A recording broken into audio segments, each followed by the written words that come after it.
राधे राधे मित्रों, आज का यह वीडियो मैंने एक पुस्तक पढ़कर बनाया है। जी, पुस्तक का नाम है मनचाही संतान पुत्र या पुत्री।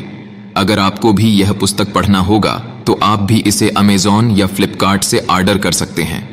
अगर आप खरीदना चाहे तो आप खरीद सकते हैं और पूरी जानकारी को अच्छी तरह से डिटेल में पढ़ सकते हैं। इस किताब में बहुत अच्छी तरह से और बहुत सरल तरीके से काफ़ी ज़्यादा डिटेल में जानकारी दी गई है। हालांकि हमने इस पुस्तक में जो हमें पॉइंट नजर आए, हमने उन्हें हाईलाइट करके ये वीडियो बनाया है।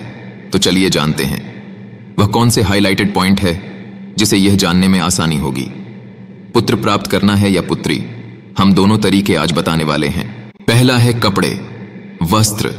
पुत्र के लिए पुत्र प्राप्ति हेतु पुरुष को कई माह तक अधिक कसे हुए कपड़े नहीं पहनने चाहिए, जैसे जीन्स, कसी हुई निक्कर, जॉक स्ट्रैप्स, क्योंकि कसे हुए कपड़े पहनने से शुक्राणु में कमी हो जाती है और पुत्री होती है। इसलिए पुत्र प्राप्ति हेतु पुरुष को एकदम ढीले वस्त्र पहनने चाहिए, यहां तक कि अंडरवियर भी ढीली सिली हुई पहने, अर्थात भीतरी कपड़े भी कसे हुए नहीं होने चाहिए। इससे शुक्राणुओं की गिनती में वृद्धि होगी और वाय शुक्राणुओं को लाभ पहुंचेगा। पुत्री के लिए पुरुष को कसी हुई निकर, जीन्स, जॉक स्ट्रैप्स आदि कसे हुए कपड़े कई माह तक पहनने चाहिए, जिससे शुक्राणुओं की संख्या में कमी आएगी और एक्स शुक्राणुओं को लाभ पहुंचाने वाले तत्वों की संख्या में वृद्धि होगी और पुत्री ही पैदा होगी। इसके लिए पुरुष सप्ताह में 2-3 बार गर्म पानी से नहाए तो शुक्राणुओं की संख्या काम होकर पुत्री प्राप्त होगी।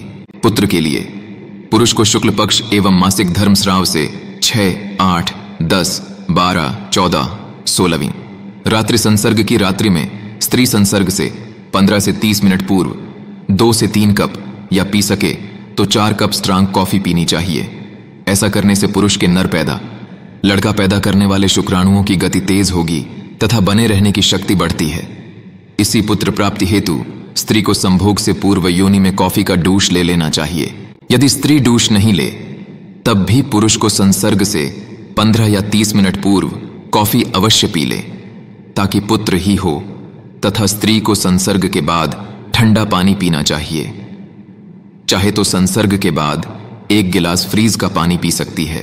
पुत्री के लिए पुरुष को संभोग से पूर्व गर्म पेय पदार्थों, कॉफी, चाय से बचना चाहिए तथा पुत्री प्राप्ति हेतु स्त्री को संसर्ग से 15 से 30 मिनट पूर्व 2 से 3 कप स्ट्रांग कॉफी पीनी चाहिए। दूसरा है संसर्ग के समय आसन। पुत्र के लिए पुत्रोत्पत्ति की इच्छा है तो पति को अपनी पत्नी के पृष्ठ भाग से योनि में प्रवेश करना चाहिए, ताकि शुक्राणुओं वाय का स्राव ठीक गर्भाशय के द्वार पर ही हो। यहाँ का वातावरण योनि मार्ग की अपेक्षा अधिक क्षारीय होता है।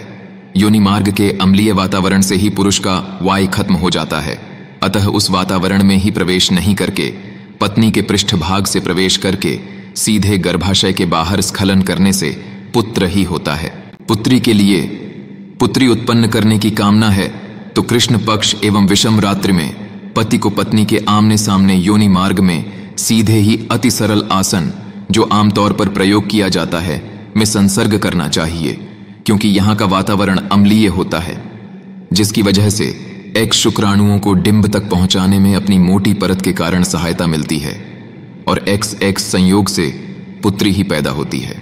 तीसरा, बारंबार संसर्ग। पुत्र के लिए पति पत्नी को संसर्ग की शुक्ल पक्ष की 6, 8, 10, 12, 14, 16वीं जो रात्रियों में पत्नी के साथ बार बार संसर्ग करना चाहिए, अर्थात एक रात्रि में कम से कम 2-3 बार संसर्ग तो हो ही जाए। अधिक बार संसर्ग कर सके तो पुत्र प्राप्ति की दृष्टि से अति उत्तम एवं श्रेष्ठ है, क्योंकि ऐसा करने से शुक्राणुओं की संख्या बढ़ती है और उन अम्लीय तत्वों को सहायता मिलती है, जिससे वायु शुक्राणुओं को लाभ पहुंचता है और एक्स वाई का संयोग होकर पुत्र ही पैदा होता है। पुत्री के लिए पुरुष को कृष्ण पक्ष एवं विषम रात्रि में संसर्ग करना है तथा 5, 7, 9, 11, 13, 15वीं जो रात्रि बताई है उसमें 1 बार ही संसर्ग करें और पत्नी को संतुष्टि भी नहीं हो। ऐसा शीघ्र स्खलन हो जाए तो पुत्री ही होगी, क्योंकि शुक्राणुओं में वाय नामक शुक्राणु गर्भिधान से पूर्व ही मर जाएगा और एक्स का संयोग होकर पुत्री ही होगी। अतः पुत्री के लिए बारंबार संसर्ग से बचना है।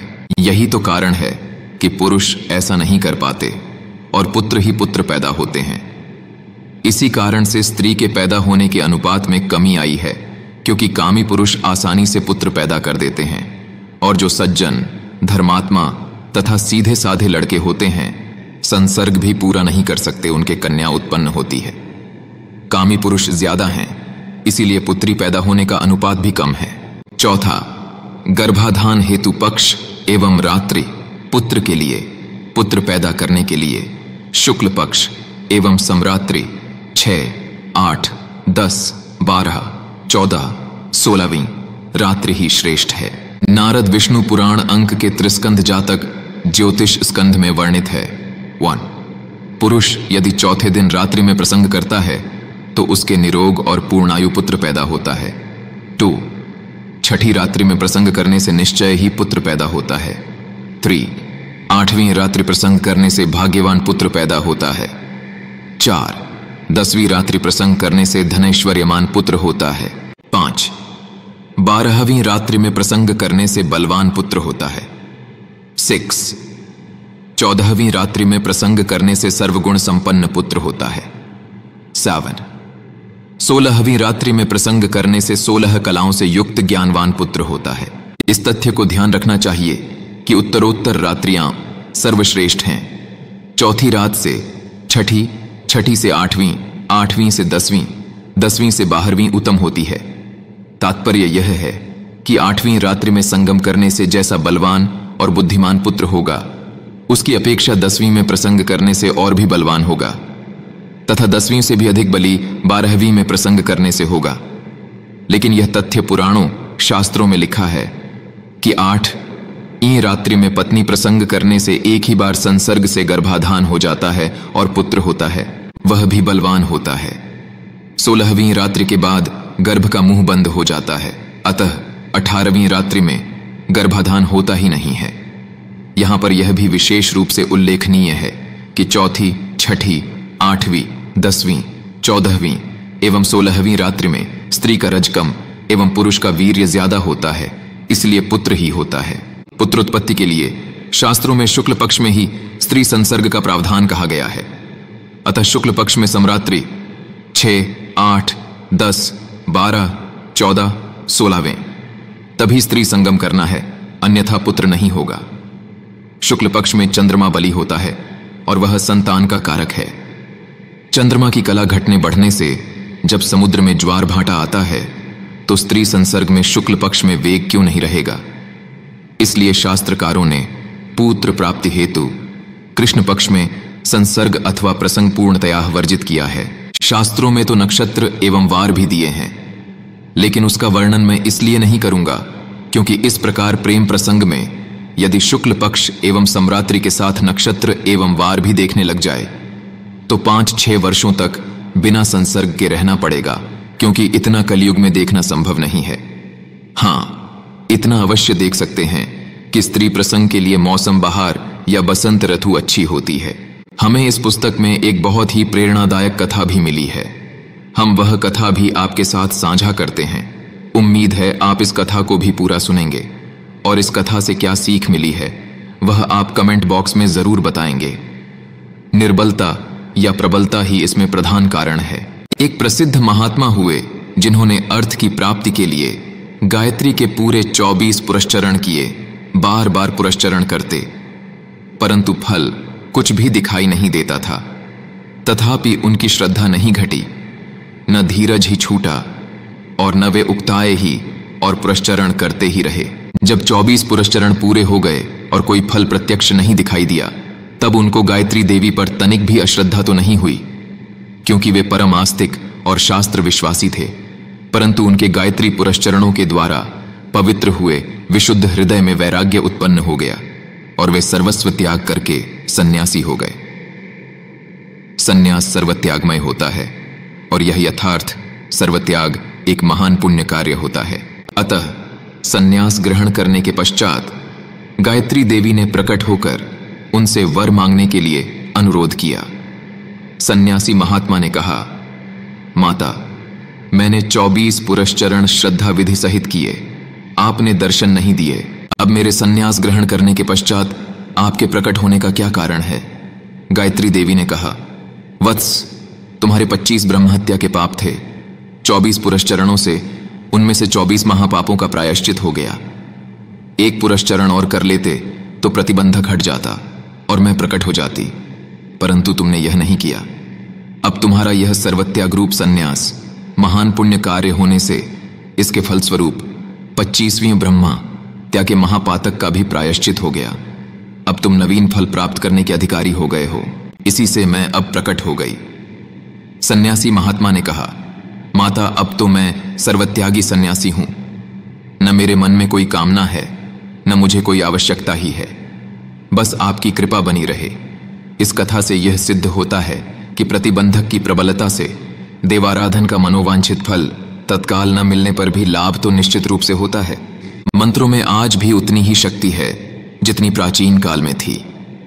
अंतर केवल इतना ही हुआ कि वर्तमान में मनुष्य कुतर्क करके, अश्रद्धा करके इनकी शक्तियों को पहचान नहीं पाते। मैंने पढ़े लिखे व्यक्तियों पर एक सर्वेक्षण किया तो 2% लोगों का ज्योतिष मंत्र तंत्र में विश्वास पाया, जबकि उसमें 90% आस्तिक थे। यानी पूर्ण आस्तिक व्यक्तियों को भी यह विश्वास नहीं होता, तो फिर नास्तिक तो क्या कहेंगे। बस अब तो आम धारणा यही है कि पहले चमत्कार दिखाओ तो फिर नमस्कार करेंगे। पहले नमस्कार करने वाले 2% ही हैं। असाध्य रोग भी यदि प्रभु कृपा हो तो ठीक हो जाते हैं, और पुरुष बलिष्ठ होकर पुत्र ही पैदा करता है। गोस्वामी तुलसीदास जी ने मानस में लिखा है, मुंह खोड़ वाचाल पंगु चढ़ई गिरिवर गहन, जासु कृपा सो दयाल द्रवु सकल कलिमल दहन।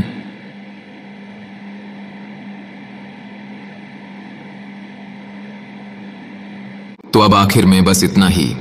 दोस्तों, अगर आपको यह पुस्तक खरीदना होगा या पढ़ना होगा तो आप अमेज़ॉन या फ्लिपकार्ट या जहां से भी आप चाहे वहां से आप खरीद सकते हैं। और अगर ये वीडियो आपको अच्छा लगा तो वीडियो को लाइक ज़रूर कर देना और चैनल को सब्सक्राइब भी कर देना।